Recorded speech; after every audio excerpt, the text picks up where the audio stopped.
1, 2, 1, 2, ça a l'air d'être bon. Le son tourne ici, oui, c'est pas surexposé. Et d'airflame et tant pis, on y va. Bonjour à tous, ici Thomas Moody, et je vais vous parler de photographie. Aujourd'hui, on va s'intéresser aux règles. Certains les détestent, d'autres leur vouent quasiment une religion. Je sais que j'en ai déjà parlé un peu régulièrement à droite à gauche. Aujourd'hui, on va tester un nouveau format, ça va peut-être être un peu le bordel, mais c'était quelque chose que je trouvais rigolo et cool, donc on y va. L'idée, elle est toute bête. L'année dernière, je vous avais fait une vidéo où j'adaptais une des newsletters de Dina Litovski dans un mail. Je crois que ça arrive à Laurent aussi de le faire des fois, je suis abonné à sa newsletter, elle est plutôt chouette, et de temps en temps il y en a une bien, je me dis tiens, ça ferait un bon sujet de vidéo, et je repars de là.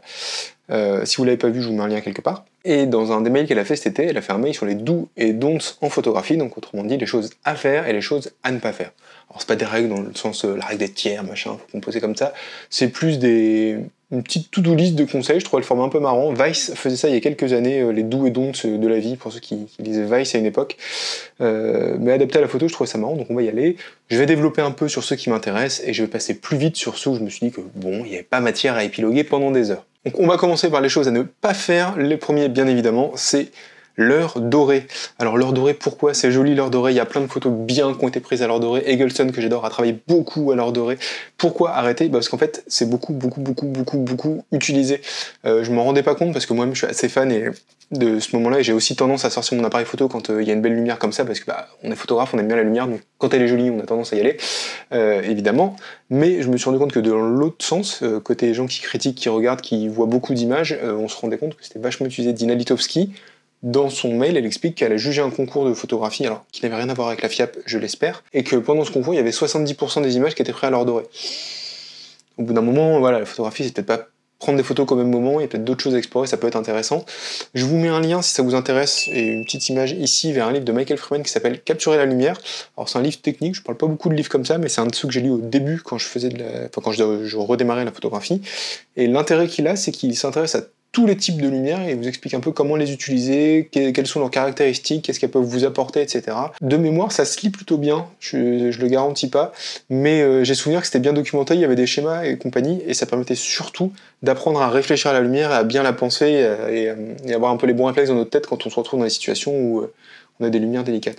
Et par exemple, à la place de l'heure dorée, moi j'adore photographier les temps gris, je sais pas comment on pourrait dire, enfin le temps du nord quoi, tout simplement le nuage gris qui reste toute la journée, toute l'année, tout simplement en noir et blanc, parce qu'en fait ça fait des très belles nuances de gris, je trouve. Alors en couleur c'est pas ouf, parce que forcément les couleurs pètent pas, il y a pas beaucoup de volume, parce qu'il y a pas, c'est pas une lumière dure qui va faire des ombres, etc. Donc c'est plutôt plat et neutre, mais en noir et blanc c'est vachement bien. Il y a peut-être un intérêt pour vous à creuser ça, à trouver votre lumière que vous aimez bien, quelques ambiances lumineuses que vous trouvez sympa, en dehors évidemment de l'heure dorée.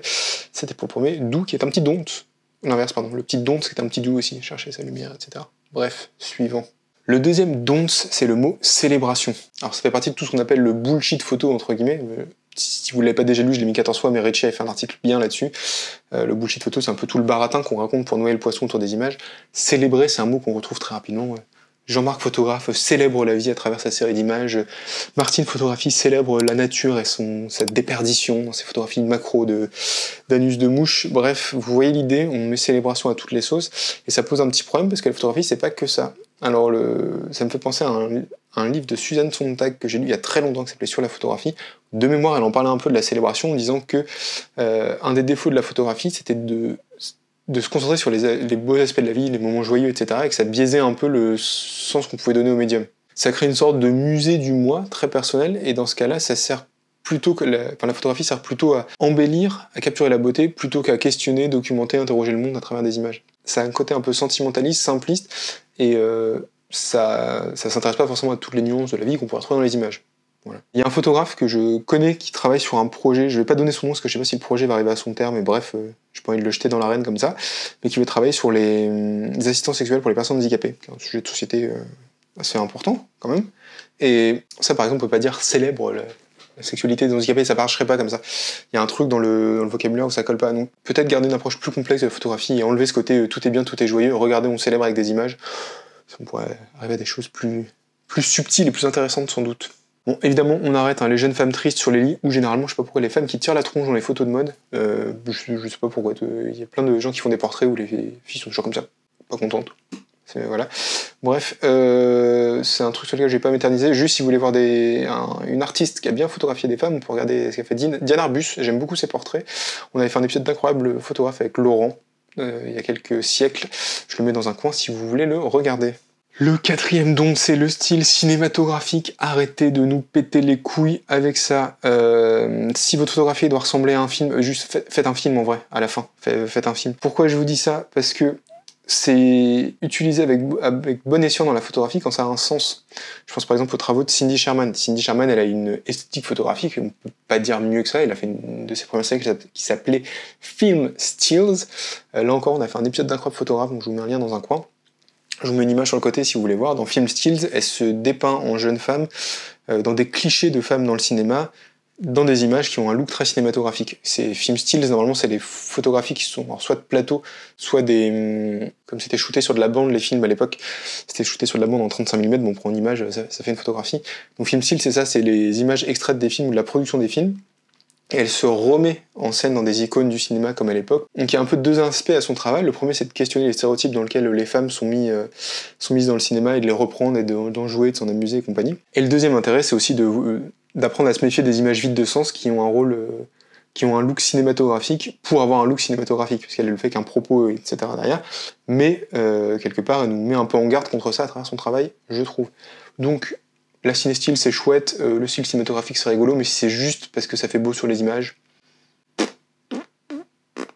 on pourrait dire ça plus rien, ça fait 2 fois rien.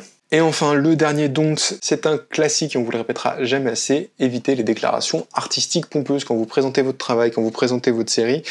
Essayez pas de noyer le poisson sous du texte imbitable pour faire un peu artistique et poétique avec plein de mots qui apportent des points au Scrabble pour faire stylé. Et surtout qu'il y a un problème. L'intérêt de faire ça, je pense, c'est de donner l'impression que l'œuvre est plus profonde et plus intéressante qu'elle ne l'est. Donc déjà, c'est un problème si vous avez besoin de faire ça. Mais c'est surtout que ça crée une barrière artificielle entre le spectateur et l'œuvre qui peut pas se plonger dedans comme si on lui expliquait simplement les choses. Une image, ça doit être autonome, ça doit se comprendre, ça doit s'interpréter tout seul. Ça peut être bien de donner du contexte pour expliquer, faciliter, accompagner, etc. Mais ça doit pas remplacer l'œuvre, ça doit pas justifier tout et n'importe quoi. Je pense à certains magazines qui se jettent beaucoup là-dedans et qui justifient n'importe quel travaux de je me suis allongé dans l'herbe, ma peau a l'empreinte de l'herbe, faisons des photos de ça, c'est formidable, ça questionne la vie et ça célèbre la nature et compagnie. Globalement, restez simple, si vous mettez du texte, ça contextualise un peu l'image, tout ça, mais ça doit pas être forcément ultra nécessaire pour comprendre l'œuvre, sinon c'est qu'il y a peut-être un souci. Voilà. Passons à la partie des doux. Donc les doux, les choses à faire, ne pas hésiter à y aller, même si c'est contre-intuitif, même si on vous a déjà dit le contraire. Le premier d'entre tous, c'est, je vais dire bien évidemment, mais pourquoi pas, le recadrage. Il y a plein d'images ultra connues qui sont recadrées, c'est pas grave de recadrer. Je prends cet exemple d'une image d'Irving Penn qui est assez connue, je crois. Donc voilà, Irving Penn, c'est un photographe sur lequel on revient pas sur la carrière, qui a une carrière excellente. Et encore une fois, on a fait un épisode quelque part d'Incroyable Photographe dessus. Grand photographe de mode et portraitiste, il recadrait ses images, personne n'est jamais mort, c'est pas mal. Et même il y en a toujours un dans les commentaires pour me dire que Cartier-Bresson ne retouchait pas ses images et que s'il le faisait pas, fallait pas le faire. Alors déjà, Cartier-Bresson, peut-être qu'il prenait un rail de coke tous les matins, et c'est pas forcément une chose qu'il faut faire parce qu'il le faisait. Réfléchir, ça coûte pas toujours cher. Deuxièmement, il mettait surtout derrière ces images qu'il fallait pas les recadrer pour la presse, parce que quand il diffusait ces images à la presse, il voulait pas qu'une fois dans le magazine, dans le journal, elles soient redécoupées par le service presse. C'est aussi pour ça qu'il y a les tampons derrière les images que vous pouvez voir. Et dernièrement, il y a une de ces images les plus connues, celle prise derrière la gare Saint-Lazare, qui est croppée, qui est découpée, recadrée, parce qu'il a enlevé la planche sur le côté. Je vous le mets un peu à l'écran. Donc voilà, il n'y a pas de doctrine et recadrer ces images, des fois c'est nécessaire et c'est bien. Donc vous avez acheté des appareils avec plein de mégapixels que vous avez montré à tous vos copains du club. N'hésitez pas à vous servir de tout l'argent que vous avez dépensé pour recadrer des images. Troisième conseil, celui-là je l'aime beaucoup, c'est l'interdisciplinarité. Et je l'ai dit en une fois devant la caméra. La photographie, ça n'existe pas en vase clos, il y a plein d'œuvres qui s'inspirent du cinéma, de la littérature, de la musique, de plein de choses. Je pense par exemple à Gordon Parks, qui est un photographe américain, il était aussi musicien, réalisateur de films, etc. Et c'est pas débile de penser que ça a influencé son œuvre et sa façon de créer des choses derrière. Il y a plein de photographes qui se sont inspirés d'autres arts pour leurs travaux. Par exemple, Koudelka au début de sa carrière, il photographiait des pièces de théâtre, je crois, où il était en République tchèque. Là, encore une fois, on a fait un épisode d'Incroyable Photographe dessus. Je pense que je vais faire la liste complète dans cette vidéo, mais c'est pas grave. Tout ça pour dire que c'est intéressant de s'intéresser aux autres disciplines, mais il faut pas juste dire j'écoute de la musique, je vais devenir un meilleur photographe. Ce qui est intéressant, c'est quand vous lisez un bouquin, par exemple, quand vous regardez un film, peu importe. Alors, les films, c'est intéressant parce qu'il y a de la composition, il y a de la lumière, il y a des mises en scène à un peu reprendre, etc.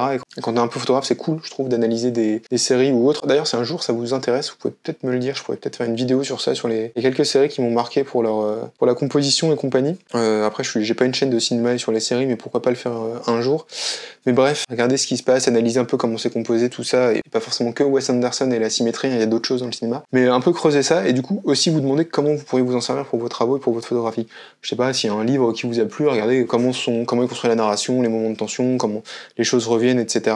Comment se dénoue l'œuvre et compagnie, comment sont placés les moments forts, les moments moins forts et tout. Enfin, je trouve qu'il y a toujours des choses à apprendre dans comment les autres construisent leurs œuvres. Dans les choses à faire et les choses à tester aussi, il y a la lumière artificielle. On parlait tout à l'heure de l'heure dorée. Vous n'êtes pas obligé d'utiliser que de l'heure dorée et a fortiori de la lumière naturelle tout le temps.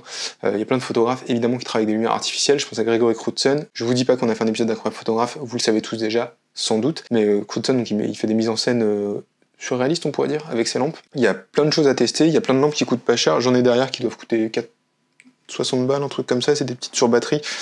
Bon, après, il y a sûrement moins cher à trouver, mais les petites que j'ai là, je m'en sers pour faire des photos de rue la nuit. Des fois, je les emporte dans mon sac et je les pose à droite à gauche, ça fait des ambiances marrantes et je photographie ça. Ça n'a jamais trop rien donné pour le moment, faudrait que je vous mette quelques images à l'écran, juste pour que vous puissiez voir. Mais c'est quelque chose que j'avais testé pour tester de la lumière artificielle. Je n'ai pas encore trouvé la bonne formule, mais c'est pour dire que c'est une piste à explorer. On peut faire des choses cool et créatives avec de la lumière artificielle, ça coûte pas forcément très cher parce que les LED c'est relativement abordable. Ça peut être marrant à tester. Et enfin, le dernier conseil des doux, oubliez les étiquettes. Je trouve qu'en fait ça a tendance à plutôt cloisonner. L'avantage d'étiqueter les choses, c'est que c'est facile et qu'on voit vite de quoi on parle. Si je vous parle de photographie de rue, quand je vous dis photographie de rue, vous voyez tout de suite la pratique qui est rattachée. Mais individuellement, je trouve que c'est contre-productif de se rattacher à des étiquettes, tout simplement parce que les barrières des pratiques sont un peu floues et qu'au final vous pouvez faire de la photographie dans la rue sans personne dedans, parce que c'est encore de la street photographie. En vrai, on s'en fout sans doute. Qu'il y a plein de photographes qui ont fait plein de choses dans leur vie et je ne saurais pas quelle étiquette leur mettre, c'est qu'au final c'est peut-être pas nécessaire. Meyerowitz, il y a des pieds encore photographes. Meyerowitz, il a fait du paysage, il a fait des choses urbaines, enfin comme Stephen Shore, comme plein de photographes américains, français et autres, qui se sont intéressés à plein de domaines tout au long de leur carrière. En vrai, on leur met 20 étiquettes, enfin ça n'a pas trop de sens quoi de se labelliser comme ça. Je veux dire, quand vous parlez de votre pratique, quand vous la présentez, est-ce que par exemple la notion de photographe paysage ça existe encore si on fait vraiment que du paysage, mais est-ce qu'on fait encore ça maintenant? Je sais pas trop. Mais bref, ayez tendance à pas accrocher d'étiquette, ça vous permettra aussi de vous enlever des limites dans la tête et de pas vous dire ah oui moi je suis photographe de paysage donc je fais principalement ça et je tente pas ce truc là parce que c'est pas trop ce que moi je fais, c'est pas mon identité tout ça. En vrai, vous pouvez faire sûrement plein de choses et explorer plein de choses. Donc les choses qui ont tendance à nous limiter comme ça, je serais d'avis de les enlever. Et voilà, c'est tout pour moi pour aujourd'hui. Alors c'est une vidéo que j'ai préparée, semi-préparée dans le sens où j'ai repris le mail, j'ai rajouté des notes à moi, je l'ai un peu improvisé. Ça doit se sentir, mais c'est pas grave, c'est plus naturel que des choses totalement scriptées, ça fait pas de mal de temps en temps. N'hésitez pas, si vous aussi vous avez des do's et don'ts un peu originaux à conseiller dans la pratique, à participer dans les commentaires. Hein. Vous connaissez la musique, c'est comme ça qu'on continue la conversation. Évidemment, le doux à faire à la fin de cette vidéo, c'est de lui laisser un pouce bleu, de s'abonner, de la partager à votre mamie si vous l'avez aimé. Ça, c'est Dina Litovski qui vous le conseille aussi. Et c'est gratuit, ça mange pas de pain, et je vous l'offre de tout mon petit cœur. 10 outils indispensables pour votre projet photo. Je vous mets un lien dans la description si vous voulez le télécharger. Et moi, je vous dis à dans 15 jours. Salut!